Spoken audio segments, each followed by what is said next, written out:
Hello class 10. Last day I was going through the cell division chapter. Now one thing I had missed, that is this difference between mitosis and meiosis. These differences are very important for your board exams. So I must mention this difference so that you can go through it, and all the 6 points you have to go through, and it is very important difference which you might get in your exams. So from this part of the chapter you have to go through this difference, otherwise we have finished off with this part. Now I'll shift to the next part of the chapter. Now, what are chromosomes? We need to know that where is these chromosomes located. Now, mainly a very small definition they have given: chromosomes are the highly condensed coiled chromatin fibers. Now, in the interphase, the nucleus shows a network of very long, extremely thin, dark staining fibers called chromatin fibers. As the cell begins to enter the first stage or prophase of cell division, the chromatin fibers condense to form chromosomes. The chromosomes readily pick up certain dyes and get colored, hence the name chromosomes. So, we have already learned the interphase in the previous part of the chapter, and I have said you that this interphase is the preparatory phase of the cell to undergo cell division.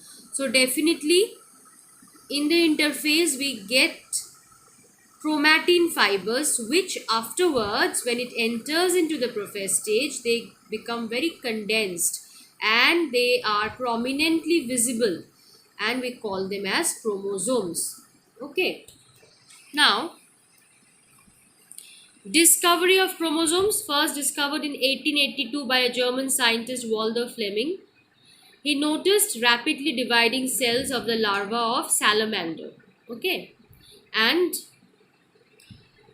the microscope he used was of old type and he saw minute threads.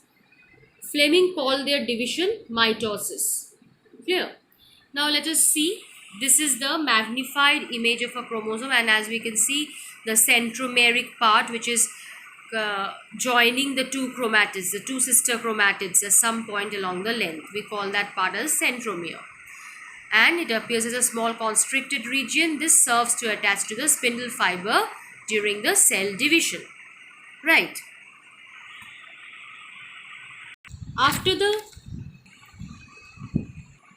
completion of cell division, the chromatids decondense and revert to their very long and fine thread-like chromatin fibers. There would be as many chromatin fibers inside the nucleus as the number of chromosomes that appear during cell division. Because these chromatin fibers are only forming chromosomes after getting prominent and visible during the prophase stage. So definitely number of chromatin fibers and chromosomes are almost not, but are the same. So the same number, chromatin fibers and chromosomes are there in the same number. Suppose there are 46 chromatin fibers. So after they will enter into the prophase stage, they will again show 46 chromosomes. Clear? The chromatin material constitutes the fiber which is formed of two substances. I hope you all have heard about DNA, that is deoxyribonucleic acid, that forms about 40% of that, and histones, a particular type of protein, about 60%. Clear? Now, the histones and DNA form a kind of complex in which the DNA strand winds around a core of 8 histone molecules. This core can be imagined like a football around which a long rope is wound with 1 or 2 loops. Each such complex is called nucleosome. Now, I will show you this diagram.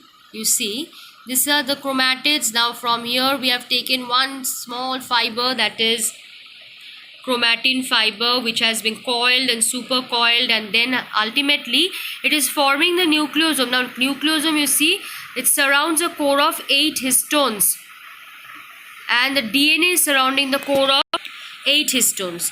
So it is forming the nucleosome structure. You can see this is the nucleosome structure. I hope you can understand how it is winding up around the 8 histone molecules. Right. So it's a coil and supercoil structure actually, the chromosomes. Clear?